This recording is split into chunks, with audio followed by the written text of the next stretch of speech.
नमस्कार दोस्तों, आज हम प्राणायाम के बारे में बात करेंगे और अनुलोम विलोम प्राणायाम की विधि बताएंगे।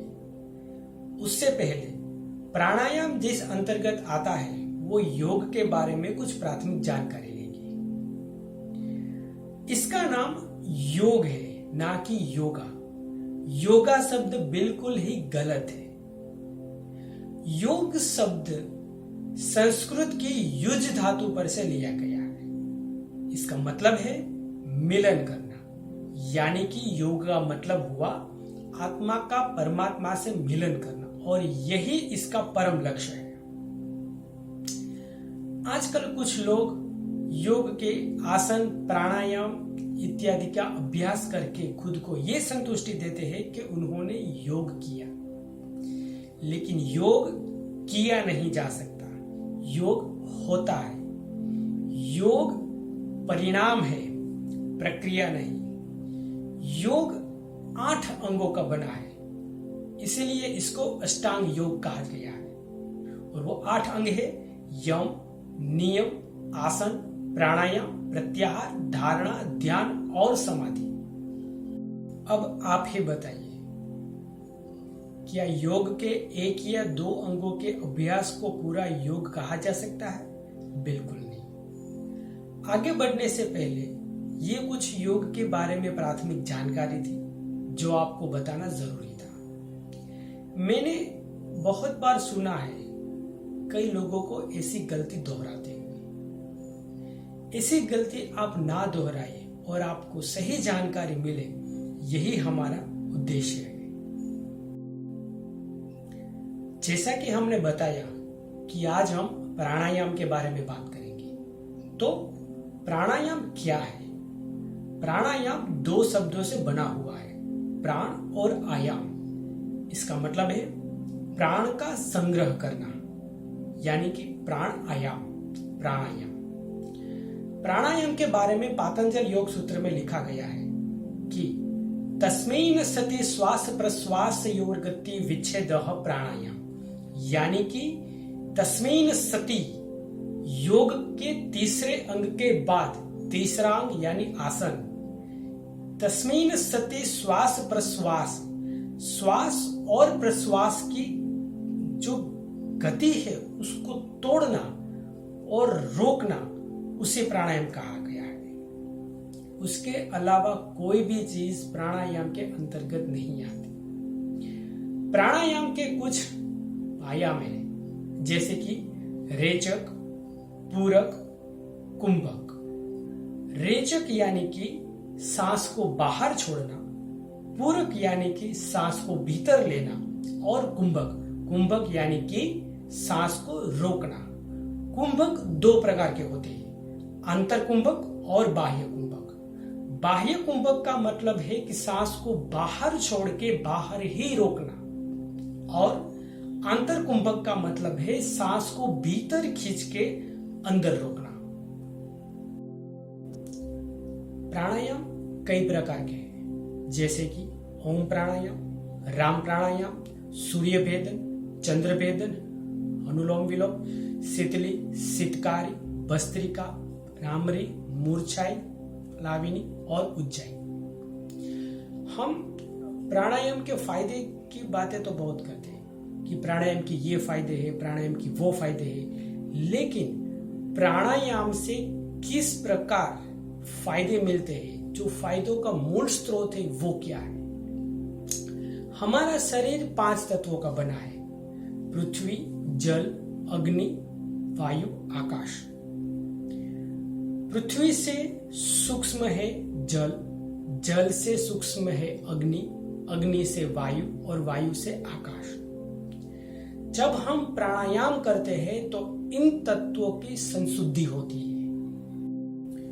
दूसरा, हमारे शरीर को चलाने के लिए और हमें स्वस्थ रखने के लिए ऑक्सीजन की जरूरत पड़ती है, और ऑक्सीजन हमारे ब्लड को हमारे फेफड़ों में प्यूरिफाई करता है, यानी कि जितना ब्लड प्यूरिफाई हम उतने स्वस्थ।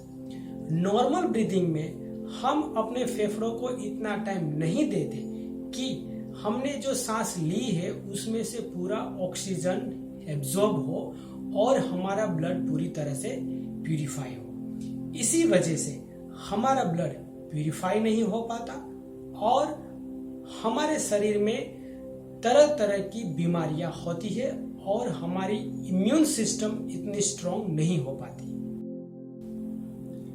जब हम प्राणायाम में कुंभक करते हैं तब अपनी क्षमता के अनुसार ज्यादा से ज्यादा समय हम अपने फेफड़ों को देते हैं और ज्यादा से ज्यादा ब्लड प्यूरिफाई होता है। जैसे जैसे ब्लड प्यूरिफाई होगा वैसे वैसे हमारी इम्यून सिस्टम भी मजबूत होने लगेगी और हम स्वस्थ और निरोगी बनते जाएंगे।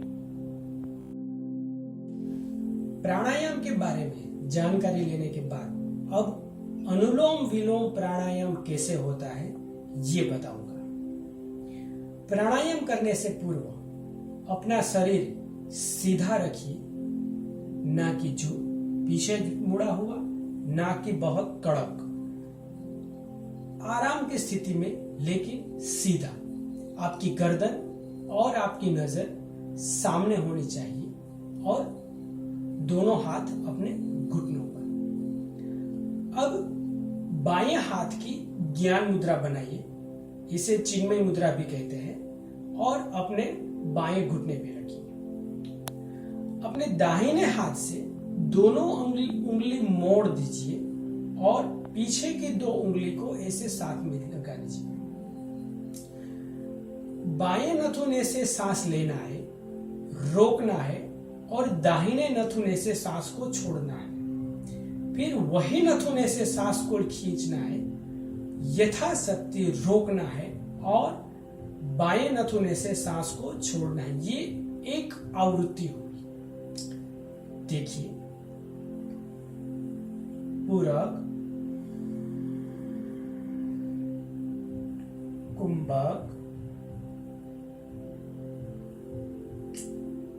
आप मन में ही काउंट भी कर सकते हैं या तो फिर अपने इष्ट देव का नाम भी ले सकते हैं। लेकिन एक बात खास देखनी है कि आपको घबराहट ना हो या जोर जबरदस्ती से ज्यादा सांस नहीं रोकनी है। यथाशक्ति सांस रोकने के बाद दाहिने नथुने से सांस को छोड़ देना है, पूरे फेफड़े को खाली कर देना है और फिर वहीं से सांस को खींचना है।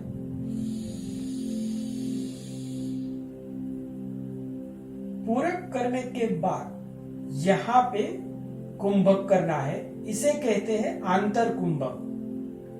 यथाशक्ति आंतर कुंभक करने के बाद बाएं नथुने से पूरी सांस छोड़ देनी है और पूरे फेफड़ों को खाली कर देना है।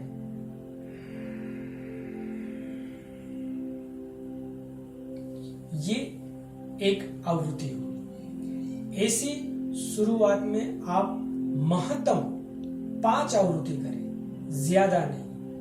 अभी मैंने बाह्य कुंभक इसमें नहीं रखा है क्योंकि जैसे जैसे जैसे आपकी क्षमता बढ़ती जाएगी वैसे एक तरफ सांस छोड़ने के बाद आप कुछ क्षणों के लिए बाह्य कुंभक कर सकते हैं। फिर वहीं से सांस लीजिए, रोकिए, छोड़िए और छोड़ने के बाद कुछ क्षणों के लिए बाह्य कुंभक कर सकते हैं। बाह्य कुंभक तभी कीजिए जब आप पूरी तरह से इस प्राणायाम में पारंगत हो जाए।